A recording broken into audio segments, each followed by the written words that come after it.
ತುಳಸಿ ಎಂದೊಡನೆ ನಮ್ಮಲ್ಲಿ ಹಲವಾರು ಪ್ರಶ್ನೆಗಳು ಮೂಡಬಹುದು. ತುಳಸಿಯನ್ನು ಮನೆಯ ಮುಂದೆ ಬೆಳೆಸುವುದೇಕೆ? ಅದನ್ನು ಪೂಜಿಸುವುದೇಕೆ? ಅದರ ವಾಸನೆಯನ್ನು ಆಘ್ರಾಣಿಸುವುದೇಕೆ? ಅದರ ತೀರ್ಥ ಸೇವನೆ ಏಕೆ? ಕಾರ್ತಿಕ ಮಾಸದಲ್ಲಿ ತುಳಸಿ ಜೊತೆಗೆ ನೆಲ್ಲಿಕಾಯಿ ಕೊಂಬೆಯನ್ನು ಇಟ್ಟು ಪೂಜಿಸುವುದೇಕೆ?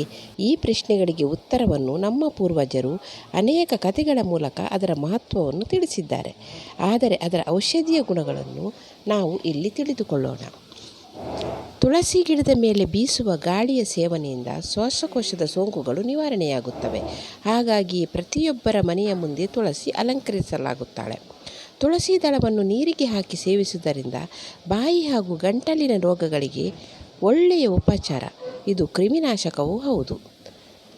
ಅಪರಿಮಿತವಾದ ಔಷಧೀಯ ಗುಣಗಳಿಂದ ಕೂಡಿರುವ ತುಳಸಿಯು ಬೇಕಾದಾಗ ತಕ್ಷಣ ಸಿಗುವಂತಿರಬೇಕು. ಅದನ್ನು ಮನೆಯ ಮುಂದೆಯೇ ಬೆಳೆಸುವ ಸಂಪ್ರದಾಯ ಮೂಡಿಬಂದಿದೆ.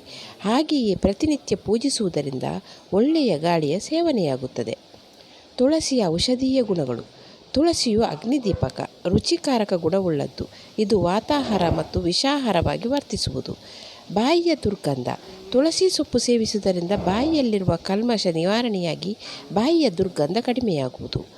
ತುಳಸಿ ಸೊಪ್ಪಿನ ಕಷಾಯ ಮಾಡಿ ಬಾಯಿ ಮುಕ್ಕಳಿಸುವುದರಿಂದ ಗಂಟಲು ನೋವಿಗೆ, ಬಾಯಿಯ ಮತ್ತು ದಂತಗಳ ರಕ್ಷಣೆಗೆ ಸಹಾಯವಾಗುತ್ತದೆ. 7-8 ತುಳಸಿ ಎಲೆಗಳನ್ನು ದಿನನಿತ್ಯ ಅಗೆದು ತಿನ್ನುವುದರಿಂದ ಬಾಯಿ ಹುಣ್ಣುಗಳು ನಿವಾರಣೆಯಾಗುತ್ತವೆ. ತುಳಸಿಯನ್ನು ದಿನನಿತ್ಯ ಸೇವಿಸುತ್ತಿದ್ದರೆ ಜೊಲ್ಲು ಸುರಿಸುವುದು, ಕಫ ಕಟ್ಟುವುದು ನಿವಾರಣೆಯಾಗುತ್ತದೆ. 1 ಹಿಡಿ ತುಳಸಿ ಹಾಗೂ 4 ಲವಂಗ ಸೇರಿಸಿ ಜಜ್ಜಿ ರಸವನ್ನು ಜೇನಿನೊಡನೆ 5 ದಿನಗಳ ಕಾಲ ಸತತವಾಗಿ ಸೇವಿಸಿದರೆ ಕೆಮ್ಮು ಗುಣವಾಗುವುದು. 1 ಹಿಡಿಯಷ್ಟು ತುಳಸಿ ಎಲೆಯನ್ನು 1 ತುಂಡು ಹಸಿ ಶುಂಠಿಯೊಡನೆ ಜಜ್ಜಿ ರಸ ತೆಗೆದು ಜೇನಿನೊಡನೆ ಸೇವಿಸಿದರೆ ಗಂಟಲು ಕೆರೆತ ಹಾಗೂ ಕಿರುನಾಲಿಗೆಯಿಂದ ಬರುವ ಕೆಮ್ಮಿಗೆ ಒಂದು ಒಳ್ಳೆಯ ಉಪಚಾರ. ಅರ್ಧ ಚಮಚ ತುಳಸಿ ರಸ ಹಾಗೂ ಜೇನು 2 ದಿವಸ 2 ಹೊತ್ತು ಕೊಡುವುದರಿಂದ ಮಗುವಿನ ಆರೋಗ್ಯ ಸುಧಾರಿಸುವುದು. ಸಣ್ಣ ಮಕ್ಕಳಿಗೆ ಬರುವ ನೆಗಡಿ, ಕೆಮ್ಮು, ಜ್ವರಕ್ಕೆ ತುಳಸಿಯನ್ನು ಪ್ರತಿನಿತ್ಯ ಸೇವಿಸುತ್ತಿದ್ದರೆ ನಪುಂಸಕತ್ವ ನಿವಾರಣೆಯಾಗುವುದು. ಕೃಷ್ಣ ತುಳಸಿ ಸೇವನೆ ಪಿತ್ತದೋಷ ನಿವಾರಕ. ಪಕ್ಕೆ ಎಳೆತ, ಪಕ್ಕೆ ನೋವುಗಳಲ್ಲಿ ಸಹ ಕೃಷ್ಣ ತುಳಸಿ ಸೇವನೆ ಬಹಳ ಪ್ರಯೋಜನಕಾರಿ. ಆಹಾರದಲ್ಲಿ ಮದ್ದು ಹಾಕಿದ್ದರೆ ಅಂಥವರಿಗೆ ತುಳಸಿ ಹಾಗೂ ಬಿಲ್ವದ ಉಪಚಾರದಿಂದ ಪ್ರಯೋಜನವಾಗುತ್ತದೆ. 1 ಹಿಡಿ ತುಳಸಿಯೊಂದಿಗೆ 5-6 ಕಾಳು ಮೆಣಸು ಹಾಕಿ ನುಣ್ಣಗೆ ಅರೆದು ಒಂದು ದೊಡ್ಡ ಚಮಚದಲ್ಲಿ ಬೆರೆಸಿ 21 ದಿನ ಪ್ರತಿನಿತ್ಯ ಸೇವಿಸಿದರೆ ಶರೀರದಲ್ಲಿ ಯಾವುದೇ ಭಾಗದಲ್ಲಿ ವಾಯು ಸೇರಿರುವುದು ಪರಿಹಾರವಾಗುತ್ತದೆ. ಜ್ವರ ಬಂದಾಗ ಬಾಯಿಗೆ ಆಹಾರ ರುಚಿಸುವುದಿಲ್ಲ.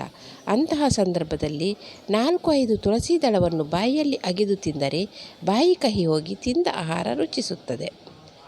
4 ಚಮಚ ತುಳಸಿ ರಸ, 1 ಚಮಚ ಜೇನು, 1/2 ಚಮಚ ಕಾಳು ಮೆಣಸು ಪುಡಿ ಸೇರಿಸಿ 3 ದಿನ 2 ಹೊತ್ತು ಸೇವಿಸಬೇಕು. ಈ ಸಮಯದಲ್ಲಿ ದ್ರವರೂಪಿ ಆಹಾರ ಸೇವನೆ ಅಗತ್ಯ. ಇದರಿಂದ ಜ್ವರದ ನಿವಾರಣೆಯಾಗುತ್ತದೆ. ಫ್ಲೂ ಜ್ವರಕ್ಕೆ 2 ಚಮಚ ತುಳಸಿ ರಸ, 2 ಚಮಚ ಜೇನಿನೊಡನೆ ಸೇವಿಸಿದರೆ 3 ದಿನಗಳಲ್ಲಿ ವಾಸಿಯಾಗುತ್ತದೆ. ಅರಸಿನ ಕಾಮಾಲೆ ಇದ್ದವರು 7-8 ದಿನಗಳು ಸತತವಾಗಿ 4 ಚಮಚ ತುಳಸಿ ರಸ 2 ಹೊತ್ತು ಸೇವಿಸಬೇಕು. ಬುದ್ಧಿಭ್ರಮಣೆ, ಉನ್ಮಾದ ನಿವಾರಣೆಗೆ ಪ್ರತಿದಿನ ಬೆಳಿಗ್ಗೆ ರಾತ್ರಿ 4 ಚಮಚ ತುಳಸಿ ರಸ ಸೇವನೆ ಮಾಡುವುದು ಹಾಗೂ ತುಳಸಿ ಎಲೆಯ ಚೂರ್ಣವನ್ನು ಮೂಗಿಗೆ ನಶ್ಯನಂತೆ ಏರಿಸುವುದು ಹಾಗೂ ಅಂಗಾಲುಗಳಿಗೆ ತುಳಸಿ ರಸವನ್ನು ಲೇಪನ ಮಾಡಬೇಕು. ಈ ರೀತಿ 1 ತಿಂಗಳ ಕಾಲ ಮಾಡಬೇಕಾಗುತ್ತದೆ. ಮೂತ್ರದೋಷ ನಿವಾರಣೆಗೆ 1 ನಿಂಬೆಹಣ್ಣಿನ ರಸ ಹಾಗೂ ಅಷ್ಟೇ ಪ್ರಮಾಣದ ತುಳಸಿ ರಸ ಬೆರೆಸಿ ಪ್ರತಿನಿತ್ಯ ಸೇವಿಸಬೇಕು. ತಲೆನೋವಿಗೆ ತುಳಸಿ ರಸದಲ್ಲಿ ಏಲಕ್ಕಿ ತೇದು ಗಂಧವನ್ನು ತಲೆಗೆ ಪಟ್ಟಿ ಹಾಕಬೇಕು. ಕಣ್ಣಿನ ದೋಷ ನಿವಾರಣೆಗೆ ತುಳಸಿಯ ರಸವನ್ನು ಜೇನಿನೊಡನೆ ಬೆರೆಸಿ ಕಣ್ಣಿಗೆ ಹಚ್ಚಬೇಕು. ಇರುಳುಗಣ್ಣಿನ ಸಮಸ್ಯೆಗೆ ಕೃಷ್ಣ ತುಳಸಿಯ ಎಳೆಯನ್ನು ಜಜ್ಜಿ ಹಿಂಡಿ ರಸ ತೆಗೆದು ಪ್ರತಿಯೊಂದು ಕಣ್ಣಿಗೂ 2 ಹನಿ ಹಾಕಿದರೆ ಕ್ರಮೇಣ ದೋಷ ನಿವಾರಣೆ ಆಗುತ್ತದೆ. ಮಂದದೃಷ್ಟಿ ಇರುವವರು ಮಾಡಿದರೆ ದೃಷ್ಟಿ ಸುಧಾರಿಸುತ್ತದೆ. ಮೂಗಿನ ಸಮಸ್ಯೆಗೆ ಮೂಗಿನ ದುರ್ನಾತ, ನವೆ ಆಗುವುದು ಇವುಗಳಿಗೆ ತುಳಸಿ ಎಲೆ ಮತ್ತು ಕಡ್ಡಿಗಳನ್ನು ಚೆನ್ನಾಗಿ ಒಣಗಿಸಿ ಬಟ್ಟೆಯಲ್ಲಿ ಶೋಧಿಸಿ ನುಣುಪಾದ ಪುಡಿ ತೆಗೆದು ಮೂಗಿಗೆ ನಶ್ಯನಂತೆ ಹಾಕಿಕೊಳ್ಳಬೇಕು. ಕಿವಿ ನೋವು ಹಾಗೂ ಕಿವಿ ಸೋರುವಿಕೆಗೆ ತುಳಸಿ ರಸ, ನಿಂಬೆ ರಸ ಹಾಗೂ ಎಳ್ಳು ಸಮಪಾಲು ಮಿಶ್ರ ಮಾಡಿ ಚೆನ್ನಾಗಿ ಕುದಿಸಿ ಆರಿಸಿ ಬೆಚ್ಚಗಿರುವಾಗಲೇ ಕಿವಿಗೆ ಹಾಕಬೇಕು. ಮೂಗಿನ ಹೊಳ್ಳೆಗಳಿಗಾಗಲಿ ಮೆದುಳಿನಲ್ಲಾಗಲಿ ಹುಳು ಹರಿದಾಡಿದರೆ ತುಳಸಿಯ ರಸವನ್ನು 2 ಹನಿ ಮೂಗಿಗೆ ಹಾಕಬೇಕು. ಹಲ್ಲು ಮತ್ತು ವಸಡು ನೋವಿಗೆ ತುಳಸಿ ರಸ ಮತ್ತು ಮೆಣಸು ಅರೆದು ಹಚ್ಚಬೇಕು. ಅಜೀರ್ಣ ನಿವಾರಣೆ ಹಾಗೂ ಪಚನ ಶಕ್ತಿ ಉತ್ತಮಗೊಳಿಸಲು 1 ಹಿಡಿ ತುಳಸಿ ಎಲೆ, 1 ತುಂಡು ಶುಂಠಿ ಮತ್ತು ನಿಂಬೆ ಗಾತ್ರ ಬೆಲ್ಲವನ್ನು ಅರೆದು ಸಣ್ಣ ಸಣ್ಣ ಗುಳಿಗೆ ರೀತಿ ಮಾಡಿಕೊಂಡು 2 ಗುಳಿಗೆ ಬೆಳಿಗ್ಗೆ ಸಂಜೆ ಸೇವಿಸಬೇಕು.